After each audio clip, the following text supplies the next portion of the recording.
انا بقى عايزاكم تحضروا معايا اللحظه القاتله دي. بصوا الجمال، بصوا الوش، حاجه كده وهم خطيره خطيره خطيره.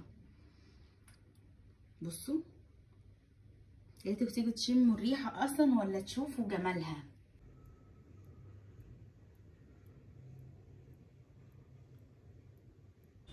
صباح الورد على احلى ناس في الدنيا. انا عامله الفيديو ده مخصوص عشان عشاق القهوه الفرنساوي او القهوه باللبن او الفرنش كوفي زي ما تحبوا تقولوها قولوها. المهم يلا بينا نبتدي الطريقه على طول. انا هنا هعملها معاكم القهوه الفرنساوي الاصليه على اصولها. هتبطلي تشربيها في الكافيهات وهتبطل تشربها على القهوه لو جربتها معايا ومشيت على التفاصيل في الفيديو بتاعنا. انا هنا السكر على حسب الرغبه، انا باخد نص معلقه سكر. شوفوا انتوا تحبوا السكر من غير سكر، بمعلقتين سكر، يعني زي ما تحبوا السكر، زياده وسط براحتكم. وبستخدم البن بتاعي مطحون وسط ساده، يعني ما فيهوش. اللي بيحب الحبهان اللي بيحب الكلام ده يختاروا محوج، لكن انا بحبه وسط ساده. انتوا زي ما بتفضلوا حطوه. وانا بستخدمه ابو عوف برضو، الماركه مش هتفرق. اهم حاجه التركه اللي هقولها لكم في الفيديو ده مش الماركه انا بفضل ابو عوف طبعا، بس انتوا زي ما تحبوا. زي ما قلت لك لو هتجيبوا نوع ايه مش هتفرق. واللبن بتاعي انا ببقى غلياه قبلها بليله، ده لبن بلدي عادي جدا. وبعد كده بسيبه في التلاجة وبعين الوش بتاعه. بفضل الفرنش كوفي كده اكتر، او القهوه باللبن. اللي عايزه اللبن كامل الدسم تمام تحطوا خالي الدسم. اللبن برضو على حسب رغبتكم انتم، براحتكم خالص مش هتفرق. بس انا بحبه يبقى خفيف، وبحب طعم القهوه ظاهر فيه اكتر من اللبن. فبحاول بقدر الامكان لا اما اجيب لبن خالي الدسم، لا اما ابيته ليله في التلاجة واعين الوش. يلا بينا بقى. بصوا بقى، انا قصدت اخدكم معايا وانا بفتح العين عشان تشوفوا توطوا العين ازاي. يعني لو عندكم عين عاديه زي حالاتي كده تشوفوها بوطيها ازاي.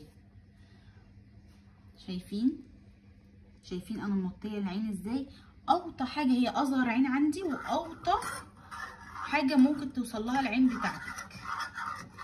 شايفين القهوه الفرنساوي لازم ايدك تبقى فيها على طول كده، تقعدي تقلبي فيها على البارد وتديها برضو تقليبه اول ما تحطيها على النار. ولسه احنا لسه ما خلصناش التقليب. انا عايزه اطلع معاكي قهوه فرنساوي عالميه. بصوا بقى، هي هنا زي ايه استوت شويه، فانا هعمل ايه؟ اول ما الاقيها بتخش في السوا كده هقعد اقلب فيها. فاكريني هسيبها؟ هي دي الطريقه المظبوطه والاصليه للفرنش كوفي. العشاق القهوه باللبن يجوا هنا ويتعلموا الطريقه الاصليه للقهوه باللبن، وصدقوني لو عملتوها بالطريقه دي هتدعولي من جمالها وطعمتها.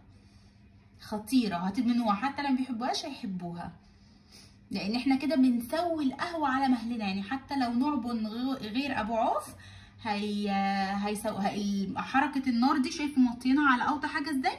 هتسوي لنا القهوه. ابو عوف بحبه عشان هو يعني مطحون كويس، هو ده اللي بيفرق نوع بن عن نوع بن تاني، الطحنه بتاعته. ابو عوف بصراحه بفضله والله، ولا سبونسر ولا اي حاجه، يعني مش اعلان اصلا، بس انا بفضل بصراحه منتجات ابو عوف حتى لو اغلى شويه من اللي في السوق، بس عشان هي مطحونه كويس قوي. فانت حتى لو عليتي النار عليها هيجيلك برضو البن بتاعك مستوي، لان هو مطحون قوي. هي ده اللي بيفرق نوع قهوه عن نوع تاني. لكن انت لو عايزه تعملي او انت عايز تعمل باي نوع بن تاني تمام ولا هيفرق، بس وطي النار بقدر الامكان. يعني انا عامله ابو عوف وبرده موطيه النار، لكن مش هتفرق. المهم الطريقه تمشي عليها، تقعدوا تقلبوا فيها عشان توصلوا للوش المناسب. تقلبوا فيها او بصوا قبل ما تطلعوها على النار، اول ما تحطوا السكر والبن واللبن تقلبوا، تدي لهم تقليبه. اول ما تطلعوها على النار، اول ما تفتحي عليها النار وتوطي عليها خالص، افضلي قلبي فيها. اول ما تبتدي تخش في السوا زي معايا كده، افضلي قلبي فيها. هي دي سر نجاح الفرنش كوفي، يطلع معاكي بوش محترم. هوريهولك برده في الاخر. انا هنا بوريكم بس كل التفاصيل. انا موطيه عليها، خلي بالك طويل في القهوه، لازم تخلي بالك طويل، خصوصا لو نوع البن بتاعك مش مطحون كويس، عشان يطلع معاك مستوي ايا كان نوعه ايه. شايفين انا كده هقفل عليها. تعالوا معايا بقى نصبها واوريكم الوش القمر بتاعنا. انا بقى عايزاكم تحضروا معايا اللحظه القاتله دي. بصوا الجمال،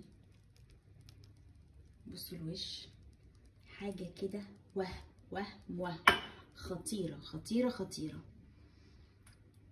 بصوا يا ريتوا تيجوا تشموا الريحه اصلا ولا تشوفوا جمالها. هنا انا واخده جنبها بار بروتين سينامون بسكت، بحبها جدا جدا. ابو عوف برضو يعني والله ولا اعلان ولا اي حاجه بس هو يعني بصراحه جامد جدا.